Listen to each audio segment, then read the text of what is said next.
Quand le respect disparaît, il ne reste que la confrontation. Et cette fois, c'est l'Algérie qui dit « assez ». Alors, guerre froide entre Paris et Alger ou simple règlement de compte post-colonial? Asseyons-nous, on en parle. Bienvenue à toutes et à tous dans ce nouvel épisode. Aujourd'hui, on va parler d'un clash diplomatique qui fait grand bruit. Entre l'Algérie et la France, les tensions atteignent un nouveau sommet.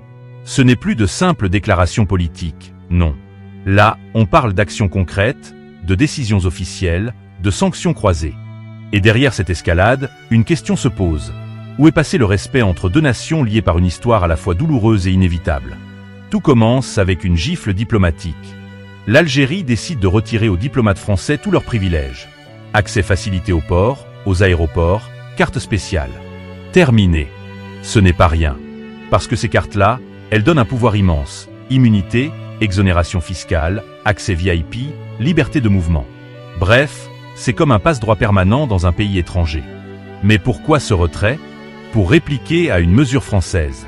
Paris, de son côté, avait déjà restreint la liberté de déplacement des diplomates algériens en France. Et là, on parle de réciprocité. Tu me bloques, je te bloque. Tu refuses, je refuse. Et ainsi de suite. L'Algérie, par cette décision, envoie un message fort. Le respect ne doit pas aller que dans un sens. Il doit circuler dans les deux directions. Mais ce n'est que le début. La France publie ensuite une liste noire de 800 personnalités algériennes interdites d'entrer sur son territoire. Politique, militaire, administratif. Sauf s'ils disposent de documents officiels. Autant dire, un coup de massue diplomatique. Et là, l'Algérie voit rouge. Comment peut-on encore, en 2025, adopter une posture aussi arrogante envers un pays indépendant depuis 60 ans? Pour beaucoup d'Algériens, c'est une continuité du paternalisme colonial. Une manière de dire « vous êtes encore nos petits ». Et justement, parlons de cette notion de « petit ». Vous avez déjà vu quelqu'un appeler Macron « mon petit frère » ? Non. Pourtant, dans beaucoup de cultures africaines, ce mot « petit frère » a été déformé. Il n'est plus un signe d'affection, mais un outil pour rabaisser. Une manière de dire « moi au-dessus, toi en bas ». Et c'est ça que l'Algérie rejette aujourd'hui. Ce mépris subtil, cette hiérarchie imposée. Et ce n'est pas tout. Les blessures du passé sont encore ouvertes. L'Algérie n'a toujours pas obtenu de la France la liste complète des sites d'essais nucléaires effectués sur son sol. Résultat, des zones contaminées, des victimes silencieuses, des séquelles invisibles. Et aucune reconnaissance officielle. En avril 2025, un scandale éclate.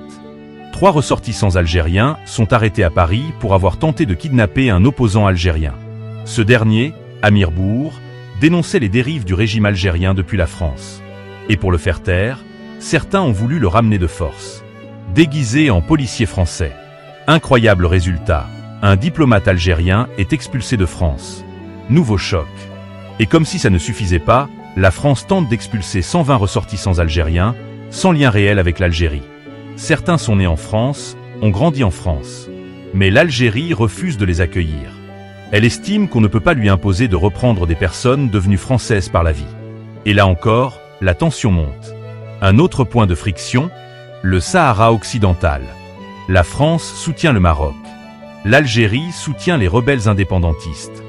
2 visions, 2 alliés, et un bras de fer géopolitique qui dépasse largement les frontières algéro-françaises.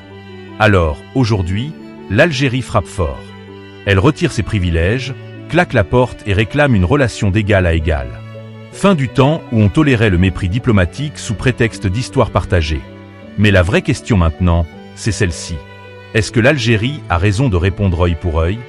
Ou bien va-t-on trop loin, jusqu'à utiliser la diplomatie comme une arme de vengeance? Dites-moi ce que vous en pensez. Est-ce la France qui refuse d'évoluer ou l'Algérie qui dépasse les limites? Qui a franchi la ligne rouge? Écrivez-moi, commentez, partagez vos avis. On en parle ensemble. Et surtout, n'oubliez pas, le respect, ça ne se négocie pas. Ça se donne. Ou ça se reprend.